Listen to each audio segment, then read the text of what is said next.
바울의 열정, 바울의 일정, 바울의 사역에 대해서 함께 살펴보려고 합니다. 저는 성경 속에 바울의 모습을 볼 때마다 어떻게 한 사람이 저렇게 신학을 조직적으로 일목요연하게 체계적으로 그렇게 설명할 수 있을까?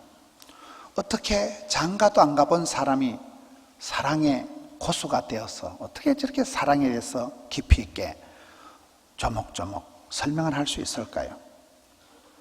어떻게 한 사람이 교통수단이 형편없던 시대에 걸어서 로마까지 가겠다고 세계를 품고 그렇게 그의 사역을 스케줄을 보면 도무지 막을 수가 없는 그런 불덩어리 같은 바울의 일정을 보게 됩니다.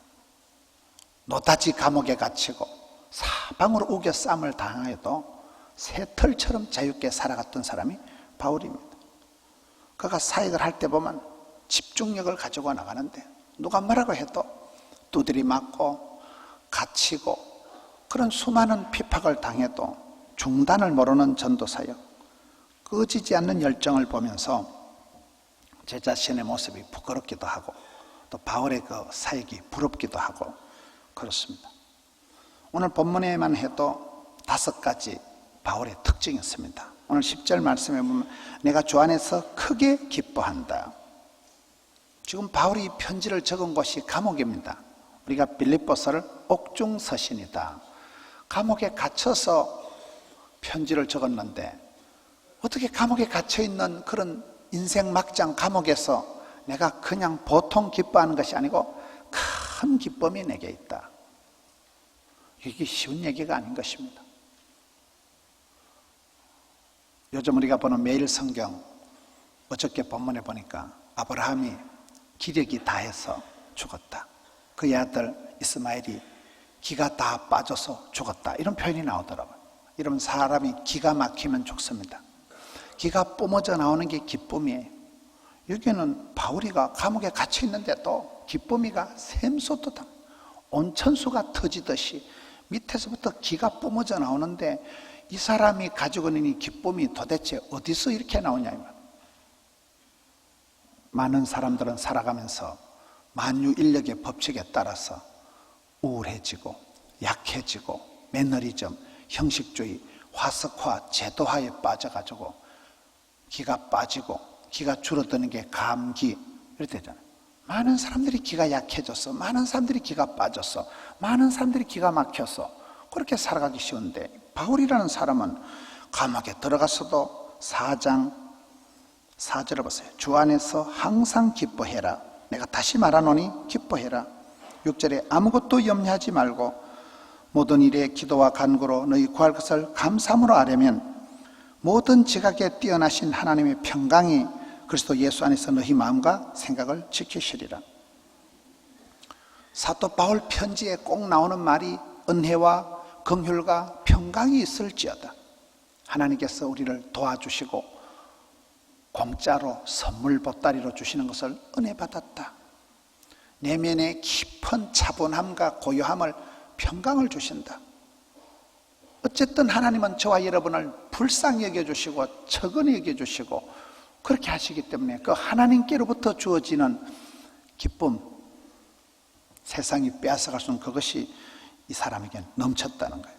11절 내가 궁핍함으로 말하는 것이 아니다. 어떤 형편이든지 자족하기를 배웠다. 사람이 돈이 없고 가난하면 아무래도 지실이 들고 아무래도 약해집니다. 이 자본주의 사회에서 돈이 없는 사람은 아무래도 거시기하기가 쉬운데 이 사람은 내가 돈이 있든 없든 상관없다. 내가 짜쳐서 하는 소리가 아니고 어떤 형편이든지 나는 오케이, SK다.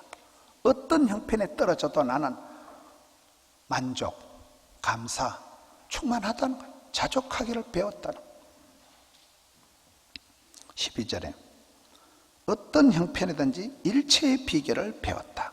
올라운드 플레이어, 멀티 플레이어, 포 시즌, 전천후 크리스찬.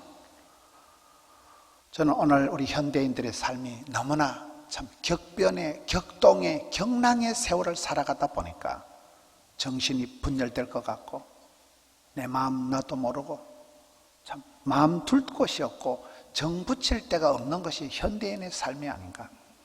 모든 게 변합니다. 변하는 정도가 아니고 LTE 광대역 아주 디지털 광속으로 변하기 때문에 어떤 청년이 목사님 기술을 배워도 그 기술을 배워가지고 있으면 2년만 지나면 싹 바뀐다. 제품이 기술이 바뀌기 때문에 2년만 지나도 자기가 배운 기술이 쓸모가 없다는 거예요. 우리가 이런 시대를 살아가기 때문에 많은 사람들이 형편이 바뀌고 입장이 변하고 조건이 변할 때마다 몸살을 앓는 거예요. 정신분열이 일어날 것 같아. 그렇잖아요. 헷갈리는 거예요. 그런데 바울은 여기 내가 어떤 형편에 처할지라도 일체의 비결을 배웠다. 봄, 여름, 가을, 겨울 전천후 올라운드 플레이어, 멀티 플레이어. 저는 바울의 일정들을 보면서 이 사람은 거의 광대역 LTE급이라니까요. 어디 갖다 놓던지 탁월한 적응력을 가지고, 저는 요셉이가 성공한 것은 적응력이라고 봅니다. 요셉이가 막내 아들로 귀염둥이, 예쁜둥이, 엄마 아빠의 사랑을 독차지하다가 왕따를 당해서 인신매매를 당해서 너무 집에 노예로 끌려갔을 때 그 적응력이 돋보입니다. 나는 시다바리의 역사적 사명을 띠고 여기까지 왔노라. 개떡 같은 세월을 찰떡같이 살아가고 너무 집에 끌려가서 그런 최악의 상황에서 세상을 살아가고 모든 일을 다 맡아서 총무가 되어서 모든 일을 다 맡아 척척하다가 스캔들을 덮어쓰고 억울한 누명을 덮어쓰고 감옥에 갇혔을 때 보세요. 나는 제수의 역사적 사명을 띠고 여기까지 기어들어왔노라. 뜰 것 없고 쫄 것 없고.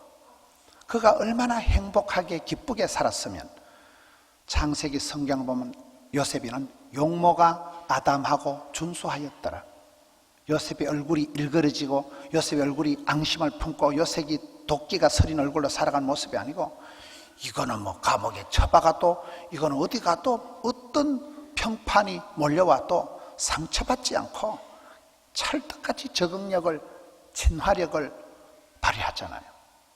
저는 그 부분이 요셉의 탁월한 것이다. 여기 사도 바울도 그렇습니다. 사역을 하면서도 분쟁이 있으면서도 상처를 안 받는 거예요. 어떤 방해 요소가 있어도 거침없이 밀고 나가는 그 집중력, 열정, 적응력이 어디서 이것이 나올까요? 사도행전 20장에 가서 보면 이제 나는 성령에 매여 예루살렘으로 간다. 환난과 핍박이 게 더라도 나는 간다. 성령님이 그 마음속에 감동하시고 이끌어 가시는데, 성령님이 우리를 견인해 가신다. 질질 끌고 가는, 레카차가 고장난 차를 끌고 가듯이 성령 하나님께서 우리를 질질 끌고 갈 때는 뭐 아무런 문제가 없는 거예요. 13절에 내게 능력 주신 자리에서 내가 모든 것을 할 수 있다. 누가 이런 고백을 할 수 있을까요? 여기서 내게 능력 주신 안에서라는 것이 바울 신학의 핵심이에요. 주 안에서, 예수 그리스도 안에서 내게 능력 주신 자에서 내가 모든 것을 할 수 있다. 여기 모든 것이라는 것은 잘 되고 출세하는 것만 말하는 거 아닙니다.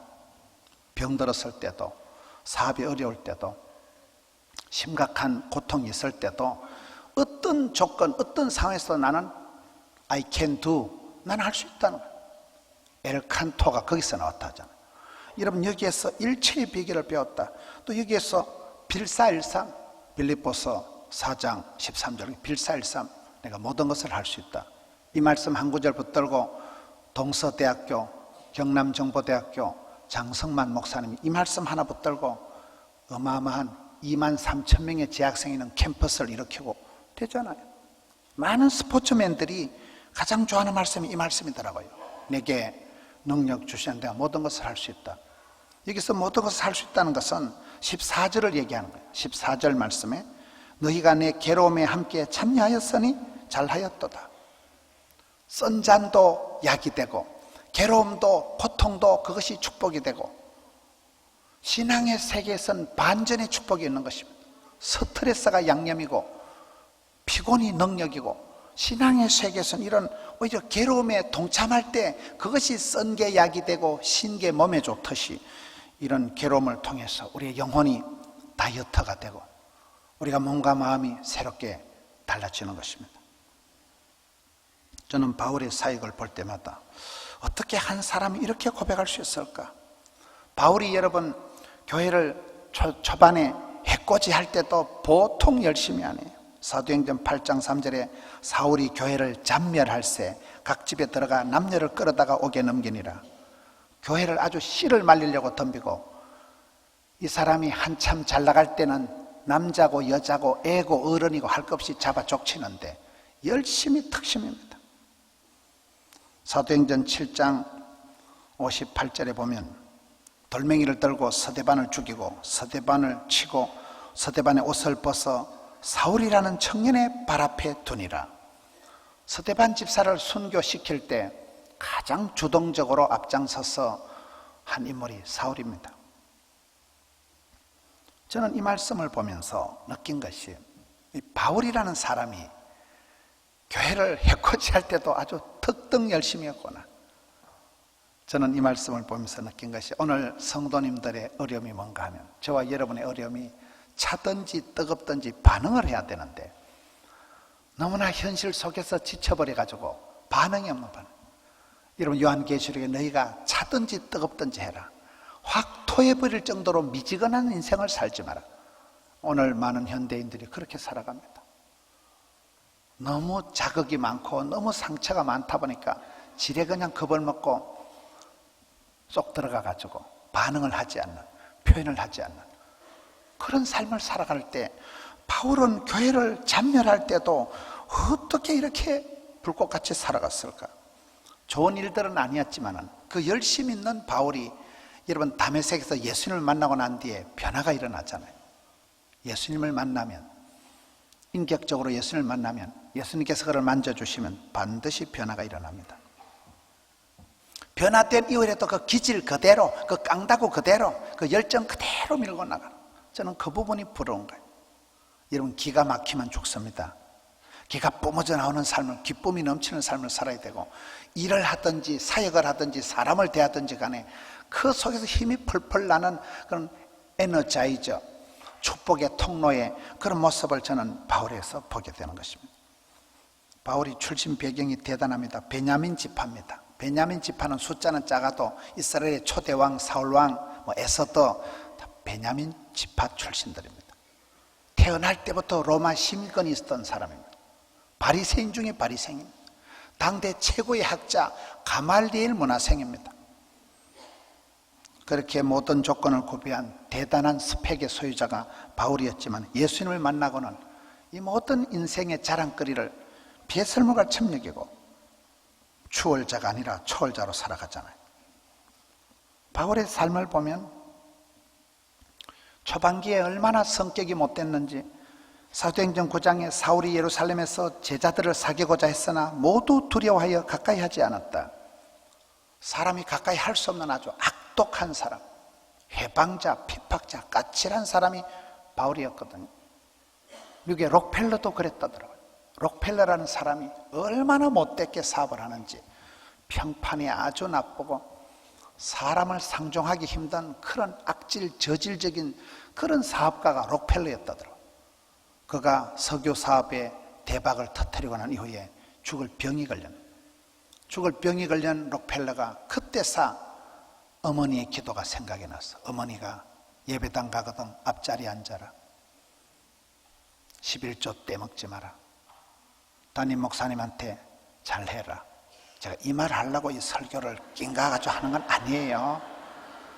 복 있는 사람은 복 있는 행동을 하고, 망할 놈은 모진 놈 옆에서 다 벼락 맞는다니까요. 그 어머니가 10가지 가르친 것이 생각이 나서 그때서 그 독종 록펠러가 회개를 하고 변화가 돼서 그가 대박을 터뜨린 사업을 가지고 예배당을 4천 몇백 개를 지어서 봉헌한 록펠러 재단을 설립하는 것입니다. 이 사울이 얼마나 사람이 못돼 먹었으면 제자들이 아무도 상대를 하잖아. 다 설설 피했던 사람을 바나바가 다소에 가서 이 인간을 데려다가 1년 동안을 안디옥에 해서 함께 가르치는데, 워낙 스펙이 좋으니까, 워낙 가슴에 불덩어리가 있는 사람이니까 함께 사역을 하면서 바나바라는 참 대사부님을 만나면서 저는 바나바를 통해서 사울이 만들어졌다고 봐요. 여호수아는 모세를 통해서 만들어졌고 디모데는 바울을 통해서 만들어졌고 왕대밭이 왕대나고 쫄대밭이 쫄대나고 그래 흘러가는 거예요. 바나바라는 최고의 인격자, 권위자, 많은 사람들을 따뜻하게 위로하는 사람, 최초의 선교사님, 이 바나바라 이 깡패 같은 인간을 스카웃 해와서 1년을 함께 먹고 마시면서 코치를 해서 멋진 이방의 사도를 만들어 갑니다. 사도행전 9장에 가보니까 유대인들이 그렇게 자기 편을 들고 자기들하고 같이 공모를 하다가 하루아침에 다메섹에서 사람이 변화돼 버리니까 유대인들이 다윗을 죽이기로 사울을 죽이기로 공모를 해서 밤낮으로 성문을 지키는데 사도 바울을 도망을 시키려고 광주리에 담아가지고 성벽에서 달아내려가지고 예루살렘으로 탈출을 시킵니다. 가는 곳마다 기적을 행하고 사도행전 14장 루스드라에선 한 번도 걸어보지 못한 그런 분을 고쳐놓으니까 사람들이 바울은 헤르메스를 하고 바나바는 제우스를 하고 아주 신으로 생각하고 제사를 지내려고 하고 사도행전 15장에 가서 2차 전도 여행 때 바나바, 바울이 큰 싸움을 하고 심히 다투고 피차 갈랐습니다. 저는 이런 부분에서 은혜가 되는 것이 그렇게 큰 분쟁을 일으키고 그렇게 큰 갈등을 일으키고도 상처를 안 받고 그대로 오케이, 예스, 오케이. 바울은 신라를 데리고 출발하고 바나바는 마가를 데리고 그 분쟁, 난리, 장판 중에 선교팀이 2개가 만들어지는 거예요. 우리가 교회 봉사를 하면서 상처를 안 받고 봉사하는 거 이게 큰 이게 은혜예요. 우리 자기가 마음의 근육을 키워야 돼요. 이 말 듣고 이리 가고 저 말 듣고 저리 갈 필요가 없는 거예요. 내 믿음 내가 챙겨야 돼요. 저는 바울이 그런 부분이 사방으로 우겨 쌓여도 새털처럼 자유롭게 살아가지. 온갖 핍박과 환난을 당해도 십자포화가 날아도 오예 아싸 까딱없다는 거예요. 이런 부분이 바울의 적응력, 바울의 그 어떤 마음의 근육이 너무나 부러운 것입니다. 성령님이 아시아에서 복음을 전할 때 콱 틀어막았습니다. 성령 충만하면 만사 형통한 거 아닙니다. 큰 어려움이 오고 예수의 영이 도무지 결제를 하지 않았어 복음을 전하지 못할 때 그 밤에 사도행전 16장에 마게도냐 사람이 꿈속에 나타나서 건너와서 우리를 도우라. 그 쪽배를 타고 건너간 것이 유럽이 문명화, 복음화가 되는 계기가 되는 것입니다. 여러분, 복음이 들어가면 인간이 바뀝니다. 인간이 바뀌면 문화가 바뀝니다. 문화가 바뀌면 경제가 바뀝니다. 제가 독일을 한번 가보니까 독일이 2차 대전 때 처참하게 베를린 시가지가 파괴가 되었지만 독일이 발달된 것이 재활용, 재생건축에도만 무너진 집을 그대로 두고 거기서 오목조목하게 이렇게 다시 집을 반듯하게 세워서 여러분 독일 사람들이 솔라 스크립투라 오직 성경으로 돌아가자 솔라 피데 오직 믿음으로 솔라 그라티아 오직 은혜로 살아가자 그렇게 외쳤던 말틴 루터가 독일 사람입니다. 그 말틴 루터가 댕겼던 고등학교에 딱 100년 뒤에 태어난 학생이 바하입니다. 음악의 아버지. 바하는 음악을 작곡할 때마다 SDG 솔리 데오 글로리아를 적고 독일 사람들이 얼마나 근면하고 히틀러 같은 또라이 같은 것도 나타나기도 했지만 독일 사람들이 성경적인 문화가 몸에 배어 있었기 때문에 정직한 사람, 작은 일에 충성하는 사람, 신실한 사람 그렇게 성경적인 바탕이 깔려 있으니까 라인강의 휴식이 일어나고 지금 독일이 세계 경제의 넘버 3입니다. 그렇게 철저히 무너졌던 나라. 일본이 저렇게 살아가는 것은 일본 사람들이 기독교적인 문화 양식을 받아들여 가지고 남에게 폐를 끼치지 말자. 남에게 대접을 받고 잔 대로 네가 해라. 그렇잖아요. 축소지향적인 나라 외놈들 작은 일에 충성해야 많은 것으로 복을 주시는 달란트 비유 원리 그대로 성경적인 문화 양식을 가지고 있기 때문에 일본이나 독일이 그 패전국에서 일어났듯이 그 라인강의 기적이 나타나지 대한민국도 저는 그렇다고 봐요. 서울에서 여러분 복음이 선포될 때 억장이 무너진 사람들이 영혼이 소생함을 받고 한강의 기적을 일으키고, 저는 우리 교회는 낙동강의 기적의 진원지라고 생각하는 거예요. 복음을 받아들이면, 예수를 만나면 인격이 바뀝니다. 사람이 바뀌고 나면 문화가 바뀌고 경제가 바뀌는 거예요. 변화의 주역이 되는 것입니다. 바울이 가는 곳에 그런 역사가, 바울이 마게도냐로 쪽배를 타고 갔지만 그 쪽배가 아니고 거대한 상선이, 군함이 들어가는 것과 같은 그런 역사의 큰 전환점이 되고 마는 것입니다. 사람들이 바울 일행을 고발을 하고 귀신 들린 여종을 낫게 하니까 주인이 점을 못 치니까 바울을 고발을 합니다. 바울이 체포가 되어서 옷을 벗긴 채로 매로 두드려 맞고 감옥에 가둬서 발을 착고에 채웁니다. 그때 바울과 실라가 어떻게 했을까요? 내가 어째다 이렇게 팔자가 꼬여가지고 상처를 만지면서 한숨을 쉬는 게 아니고 한밤중에 바울과 실라가 막 그 지경에서 찬송을 불러 제키니까 옥터가 흔들리고 모든 것이 벗어지는데, 간수가 놀래 자빠져가지고 죄수들이 다 도망간 줄 알고 어차피 처벌받을 것 자살하려고 할 때 바울이가 스톱, 멈추잖아요. 그때 그 간수들이 선생들이여 어떻게 하여 구원을 받으리까?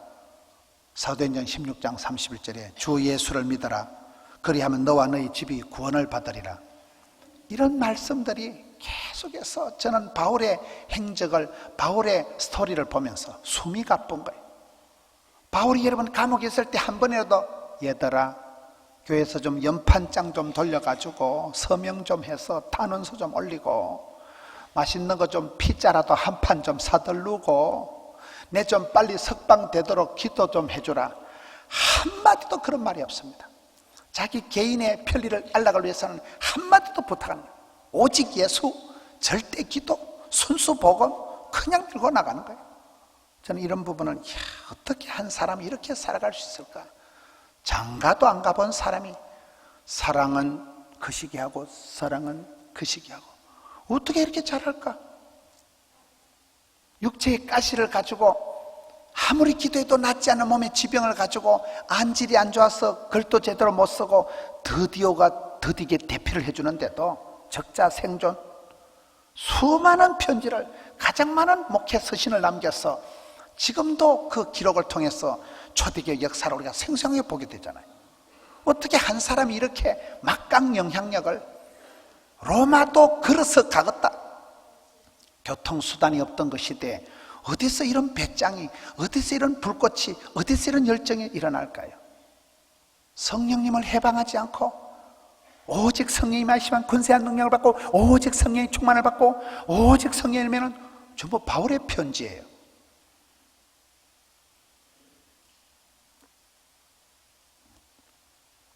베레아 지방에 가니까 그곳 사람들은 마음이 더 너그러워서 간절한 마음으로 말씀을 받고 이것이 그러한가요? 날마다 성경을 연구하더라. 지방마다 도시마다 가는 데마다 교회가 세워집니다.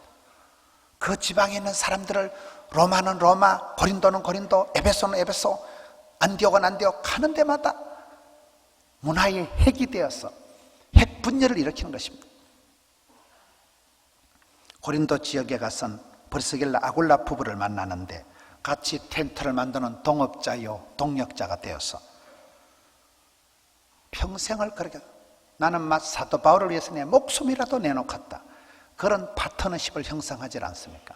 바울은 결혼을 하지 않았지만은 로마서 16장에 수십 명의 동력자가 나오고 편지들 끝에마다 누구에게 문안해라, 누구에게 편지해라, 막강 인맥을 구축하고 열방의 네트워크를 형성해가지고 월드 크리스천,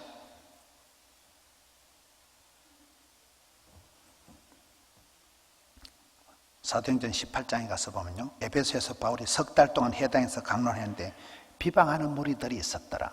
이런 바울의 일정을 보면 바울이 가는 곳마다 박수받고 환영받은 거 아니더라고요. 거의 가는 데마다 비방하는 무리들, 잡아 죽이려고 작정한 무리들, 특공대들이 다 있었더라고요. 가는 데마다 비방을 받고 가는 데마다 대적질을 당했는데도 어쩌면 이렇게 상처가 안 되고 정신분열이 안 일어나고 우울증이 안 생기고 떨지도 말고 쫄지도 말고 어떻게 그렇게 살아갈 수 있을까? 저는 그 부분이 제일 부러워요. 여러분, 우리가 주의를 할 때 박수 받으려고 기도하지 마세요. 오해가 일어나고 그렇잖아요. 오해 많은 세상에서 이해심을 가지고 살아가고 복잡한 세상에서 적응력을 갖추고 살아가고, 드로아에서는 밤중까지 설교를 하니까 유도고가 듣다가 자빠져 죽어버린 별일이 반쪽입니다. 설교를 너무 못했기 때문에 얼마나 설교가 버벅거렸으면 청년이 떨어져 죽었겠어요. 성과 안 난다니까요. 말로 하는 게 아니라 말로 하는 게 아니라. 여러분, 주의 신으로 하는 거지. 이 바울의 인생을 질질 끌고 가는 것은 이제 나는 성령에 매여 예루살렘으로 간다. 성령님을 소멸하지 말고 항상 기뻐해라, 쉬지 말고 기도해라. 성령을 소멸치 말라. 이따 세트로 주어진 말씀이잖아요. 데살로니가전서 5장 19절 말씀입니다. 바울이 내가 로마도 갈 것이다. 여러분, 그 시대에 로마를 간다는 것은 있을 수 없는 일이에요. 로마도 갈 것이라는 비전을 가지고 나가니까 하나님 그를 질질 끌고 가는데 뭐 배를 타고 가다 배가 부서지고 별꼴이 반쪽인 세상을 살아가면서도 사도행전 27장에 바울아 두려워하지 말라, 네가 가이사 황제 앞에 서야 하겠고 또 하나님께서 너와 함께 항해하는 자를 다 네게 주셨다 해서 옆에 따라가던 어리비리한 것들 276명이 바울 한 사람 때문에 몽땅 생명을 건집니다. 바울 한 사람을 지키기 위해서 하나님은 수백 명을 붙여주시는 것입니다. 로마에 당도하니까 그곳 형제들이 바울 일행의 소식을 듣고 아비오 광장까지 맞으러 나와서 하나님께 감사하고 담대한 마음을 얻으니라.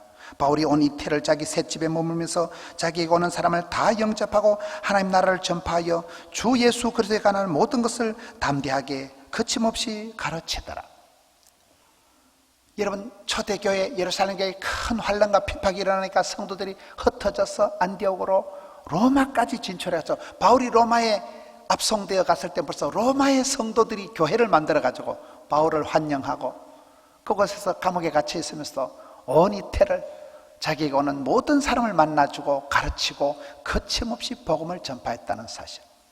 저는 바울의 일정을 보면서 야, 어떻게 이렇게 수많은 편지를 써서 소통과 나눔의 달인이 되고 육체에 가시했던 신체에 약점이 있었는데도 도무지 기가 죽질 않고 성격상으로 원만하지 못해서 바나바하고도 심히 다투고 싸우고 갈라서고 그런 사람이 일 중독도 아니고 어떻게 이렇게 집중력, 한 번도 휴가를 갔다가나 뭐 휴식하는 게 없어요.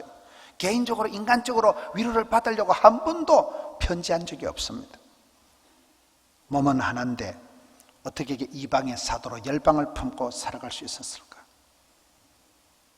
중단되지 않는 전도 사역자가 되고 성령을 해방하지 않고 성령의 인도함을 받고 사방으로 우겨 쌓여도 자유했고 육체의 가시가 있음으로 인해서 더 겸손해지고 더 오래오래 귀하게 쓰임받은 바울, 믿음이 약해지지 않고 복음의 순수성이 변질되지 않고 올챙이 시절을 늘 기억하면서 바울의 관심 분야가 세계 열방입니다. 저는 지난주에 제가 서울에 가서 어떤 중요한 모임에 가서 이렇게 개인적으로 정신이 번쩍 들더라고요. 사람이 견문을 넓히고 기도의 대상을 확대해야 될 이유가 우물 안에 깨구리가 되면 안 됩니다. 우물 밖에 깨구리가 돼야 됩니다. 이런 기도 제목을 확대하세요. 바울과 같이 로마를 향해서 열방을 품고 닥치는 대로 가는 데마다 엎드려 기도하고 만나는 데마다 복음을 전하고 가는 곳마다 교회가 세워지고 얼마나 멋있습니까? 광대역 LT급 사역자, 거침없는 사역자, 질풍노도와 같이 인생을 관통해서 지나가는 저는 이 바울의 사역을 보면서 이야, 참 멋있다. 결코 현실에 안주하지를 않는 끝없이 바울의 길, 겨울길을 너끈히 감당하는 여러분, 미지의 세계에 하나님께서 펼쳐주실 새로운 축복의 세계를 조망하고 큰 꿈을 가지고 기도의 제목을 확정하고 여러분 기도의 대상을 확대하고 하나님 앞에서 부르짖다가 기대 밖의 기도 이상으로 하나님께서 열어주시는 겨울길을 늦은 비의 축복을 감당하는 우리 성도님들 되시기를 축원합니다. 우리 아버지 하나님 감사합니다. 한 사람 바울을 일으켜서 이방의 사도로 세우시고 거침없이 로마까지 인도해 주시고 수많은 편지들을 남겨서 오고 오는 세대 가운데 교훈이 되고 기감이 되게 해주시니 감사합니다. 주의 백성들 발걸음을 인도하여 주시옵소서. 주의 백성들의 마음에 복잡한 은행 심사를 주여 하감하여 주셔서 회개할 마음을 주시고 저희들의 몸과 마음을 리셋해 주셔서 다시금 주님의 뜻을 붙들고 일어나게 하여 주시옵소서. 가을길 겨울길을 도도히 행군하는 주의 백성들 삼아 주시옵소서. 다시금 은혜의 보좌 앞에 나가는 이 시간 저희들을 연락하여 주시옵소서. 예수님 이름으로 기도하옵나이다. 아멘.